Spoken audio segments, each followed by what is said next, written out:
Esta sesión se está grabando a manera de dejar testimonio de nuestro trabajo e interactividad en el seminario constructivista en el aula jurídica virtual con este grupo con énfasis en ciencia política.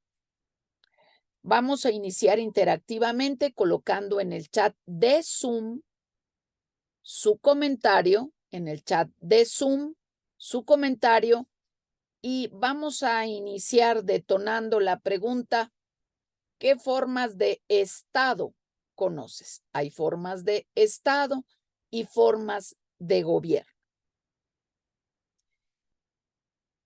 Mientras colocan sus comentarios, recordemos que desde la unidad 1 nos pone énfasis en la importancia del salto conceptual que es necesario que las personas, los estudiantes, las estudiantes en licenciatura requieren dar. El salto conceptual significa que manejen teorías, que manejen autoras, que manejen autores que están trabajando las ideas, los conceptos que se abordan. Y entonces, cuando uno dice salto teórico conceptual, uno cree que solamente hablar de teorías es quedarse en el plano abstracto de las ideas, pero esto no es así. Teoría puede ser un sinónimo de cualquier idea, pero en el plano científico no decimos cualquier idea o constructo o producto mental, sino que también podemos decir desde el punto de vista científico que no hay un estudio científico sin método. Entonces, un salto teórico conceptual no solo implica conocer quién dijo qué, no solo implica tener un manejo teórico, sino también un manejo metodológico. Hacer ciencia es más que pensar, no es solamente filosofar, es demostrar, es esclarecer, exponer, explicar. Entonces, una teoría no es solamente un sinónimo de ideas. En el temario se habla de por oposición a la praxis o como hipótesis. Una teoría no solamente puede tener hipótesis, puede tener supuestos.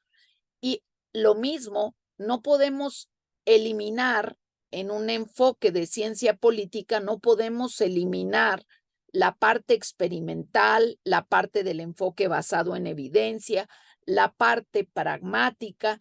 Entonces, en este caso, teoría en el seminario constructivista y en el aula jurídica virtual, mucho más si hablamos de un enfoque del Estado desde la ciencia política, pues no podemos considerar únicamente el plano abstracto o mental, sino tenemos que considerar los métodos.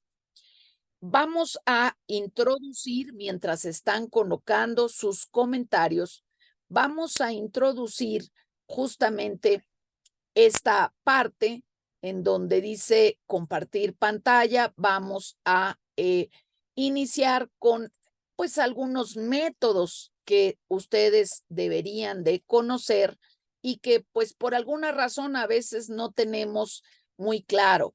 Los métodos que podemos aplicar al derecho son muchísimos, son cuantitativos, son cualitativos, pero sobre todo tenemos que manejar este método que llaman el método científico, que se divide en muchos.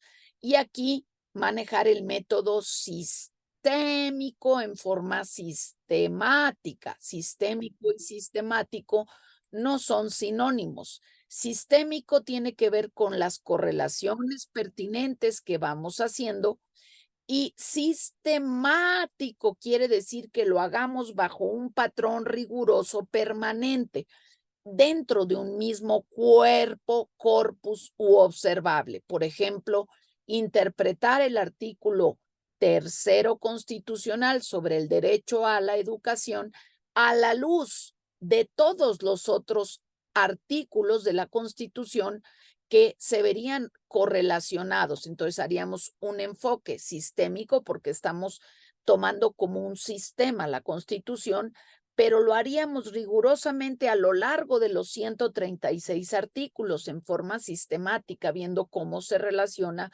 con cada uno de ellos. Y desde luego, pues tenemos el método comparado, ¿de acuerdo? Entonces, aquí tenemos algunos métodos que podemos tener y que podemos aplicar desde el punto de vista de la ciencia jurídica.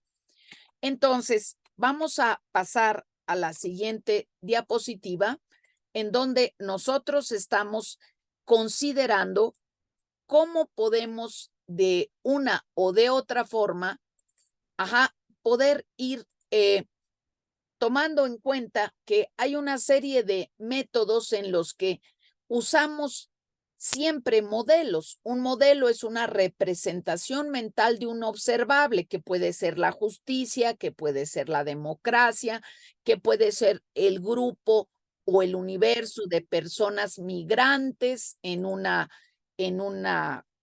área geográfica específica. Y bueno, pues así sabemos que hay 3 tipos de modelos: formales, que son muy elevados, por ejemplo, aquí dice MC al cuadrado; analógicos, que es un sistema en el que presentamos un elemento que las personas conocen para explicar otra cosa, por ejemplo, el cuerpo humano, utilizarlo para hablar de sistemas y subsistemas. Y luego también tenemos modelos gráficos como los llamados pies, las barras, los gráficos, etcétera. Por ejemplo, aquí tenemos un modelo en el que nos habla de cómo vamos explorando un modelo secuencial de datos en un método mixto, en un estudio mixto con cualitativo y cuantitativo. Y aquí dicen, necesitamos seleccionar qué participantes van a estar integrando los grupos focales. Luego vamos a hacer un análisis cualitativo de datos. Luego vamos a recolectar esos datos en un cuestionario en línea. Luego haremos un análisis cuantitativo y después vamos a ir empezando a interpretar los resultados. Todo esto para superar esta idea de que hay un método único en el derecho, que es el método documental. Bueno, el análisis de documentos se hará en todititos las investigaciones de carácter científico. No hay una que no tenga algún tipo de documento visual, gráfico, auditivo, que no se esté en su aparato crítico.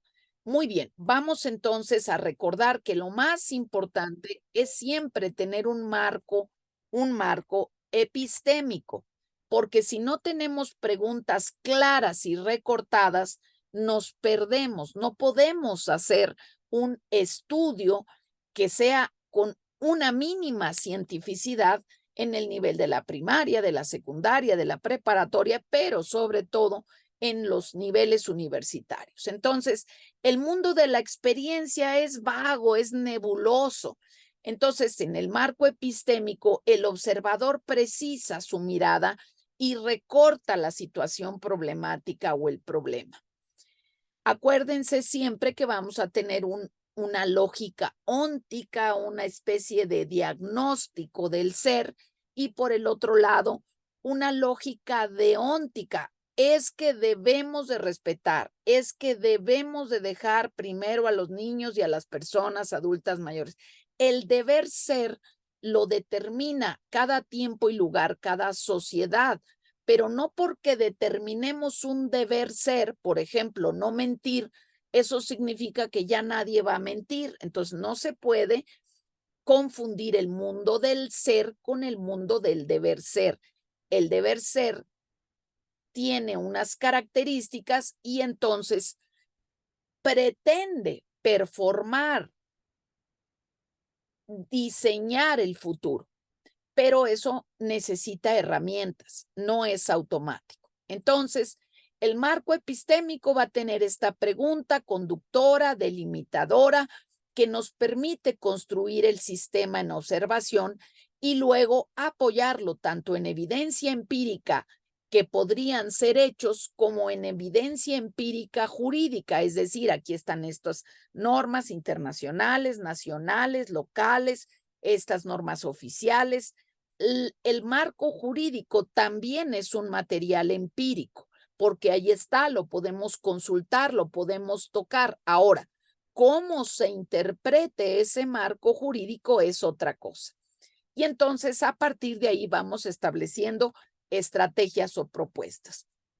Aquí les voy a preguntar tres herramientas, tres técnicas que nos pueden ayudar. Este sería un modelo gráfico para analizar un problema. Ese problema puede ser qué entiendo por poder, cómo lo ejerzo en tal situación o cómo me lo ejerce tal autoridad en tal situación.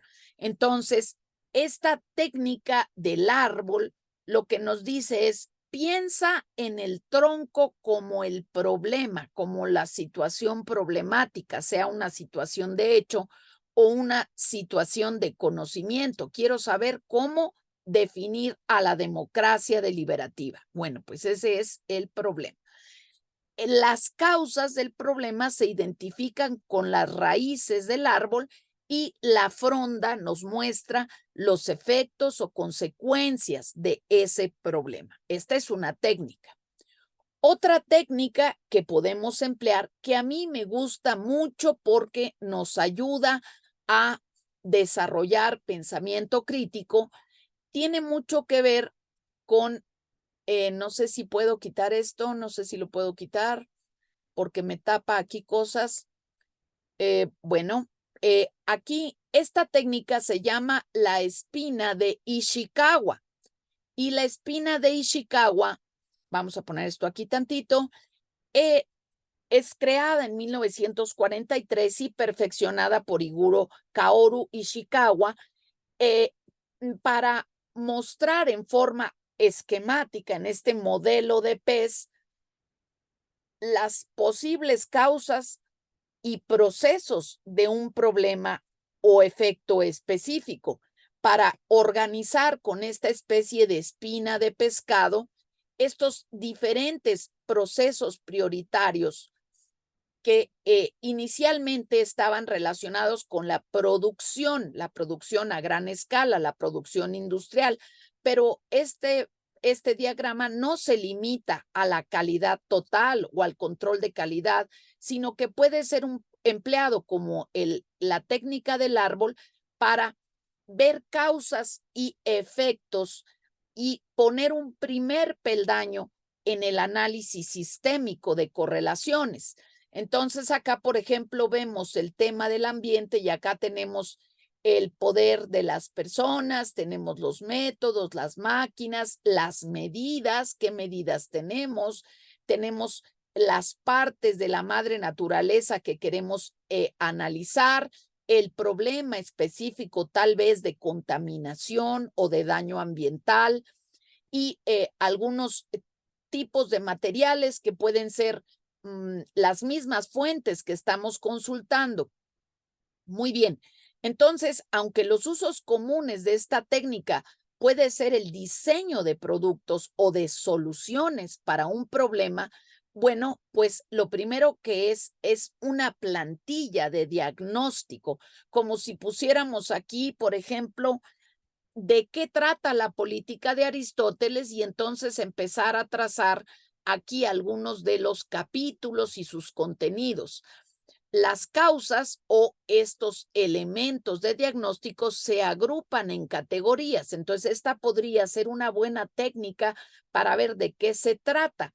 De qué se trata la política de Aristóteles, por ejemplo, o de qué se trata tal texto de Kelsen o la teoría del garantismo o lo que ustedes quisieran identificar o diagnosticar.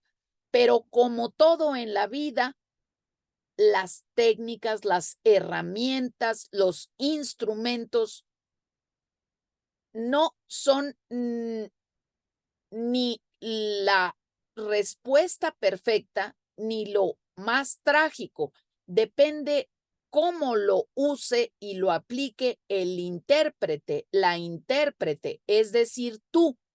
Y entonces, pues todo tiene ventajas y desventajas. Un cuchillo, pues puedes untar mantequilla para compartir el pan o puede ser un arma que lesione a alguien. Entonces, ninguna técnica, ningún método es perfecto. Tiene ventajas y desventajas. Entonces, si nosotros decimos qué desventajas tiene esta técnica de la espina o el diagrama de Ishikawa, bueno, que pues algunas personas que no estén entrenadas en clasificar puedan confundir un género con una especie, que pues no permita tal vez un análisis complejo, sistémico, porque no nos explica las correlaciones, sino que solamente pone un primer escalón, o que pueda representar una especie de plantilla dicotómica, blanco-negro, noche-día, bueno-malo.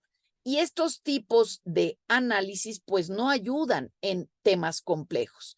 También puede ser que tenga una parte mayor de opinión que no diga qué de esas espinas están basadas en evidencia probadas o cuáles tienen más sustento en el sentido experimental o científico, ¿sí?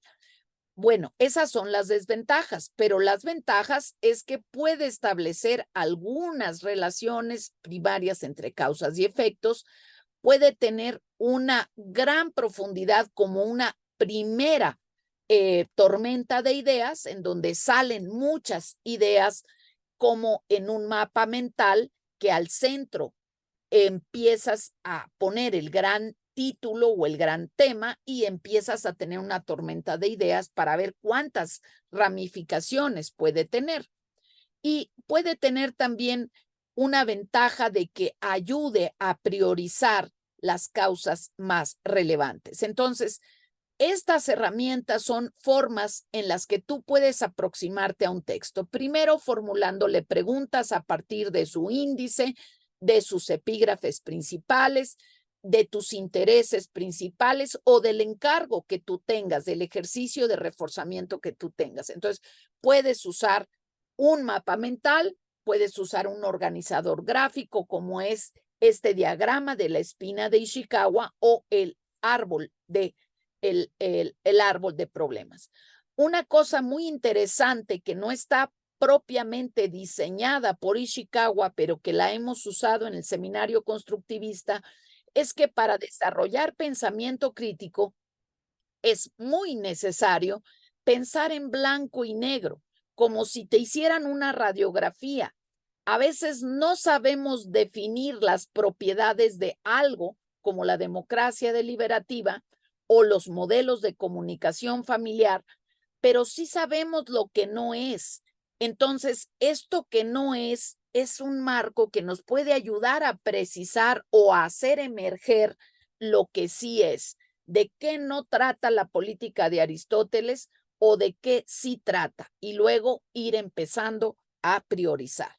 Muy bien, entonces aquí vemos que lo importante, aquí tenemos las técnicas, es que todo tiene ventajas y desventajas y desde luego lo que más nos interesa es entender que aunque existen entre los métodos científicos métodos cualitativos que los usamos predominantemente en derecho para expandir propiedades después de identificarlas, y existen métodos cuantitativos que siempre los va a usar la ciencia política, siempre va a tener un esquema de indicadores, de factores, y lo que también nos interesa mucho es ver que estos dos grandes métodos pues tienen puntos de contacto, porque algunas propiedades nos permiten ir empezando a medir y algunas medidas nos dicen, oye, esto no está completamente definido, no está esto de la soberanía.